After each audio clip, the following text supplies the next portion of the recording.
Molt bon dia a tothom, som en Sebastià Portell i m'agradaria parlar-vos d'una de les meves autores preferides, que és Maria Mercè Marçal.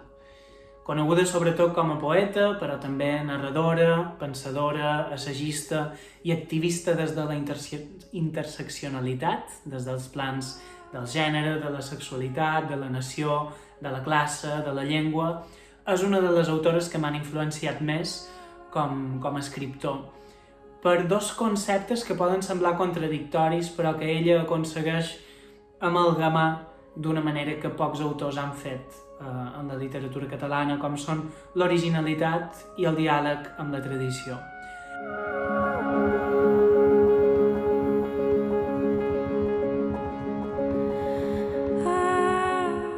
Parlo d'originalitat perquè ella va ser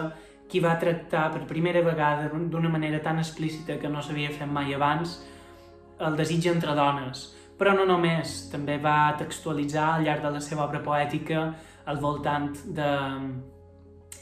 del desig incestuós que es pot arribar a establir entre una mare i una filla durant el moment de l'embaràs i també en el moment immediatament posterior, després del naixement de la criatura, o també va gosar demanar-se per altres models de relacions entre persones. Per mi és com si el portés tatuat a la pell aquell vers seu en què demana un altre nom, si us plau, per a l'amor.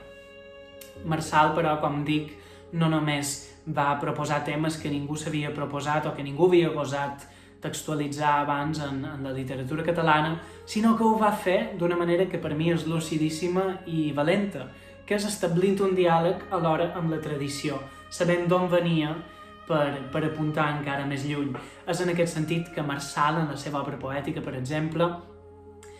conrea formes tradicionals com són el sonet i la sextina. I és així com també la novel·la La passió segons René Vivian parla d'ella, parla de creació a final dels anys 90, emmirallant-se, i aquest verb és molt important en l'obra de Marçal, en una autora del segle passat o de principis del segle XX, que se li esmuny, que li fuig. L'única manera que té d'arribar-hi és a través d'un joc de miralls, d'un joc de vels, d'un joc de confusions, que fa que el lector s'enganxi en aquesta novel·la. Però no només a La passió segons René Vivian i a partir de les formes poètiques que va fer servir, Marçal mostra aquesta preocupació per entomar la tradició, sinó que ho fa en el llibre que voldria recomanar-vos avui, que és aquest, Sota el signe del drac, proses crítiques del 1985 fins al 1997, a cura de Mercè Ibars, que acaba de ser recuperat per Coma Negra. En aquell llibre, Marçal hi proposa tot un seguit de poètiques, d'arts d'escriure, de per què escriure i des d'on fer-ho, també des d'on llegir, i com llegir certes autores patrimonials catalanes que, des del seu punt de vista, i estic molt d'acord, havien estat d'alguna manera mal llegides fins llavors. Reivindica també una altra manera d'escriure, una altra manera de posicionar-se en l'escriptura. Ho fa a través de la memòria de l'Arínia. De cop hi vaig topar. Si més no, vaig topar amb una paraula que el batejava, que li donava nom, un nom amb velles arrels mitològiques, lligat a uns personatges femenins repulsius, horripilants, amb set de sang i de venjança.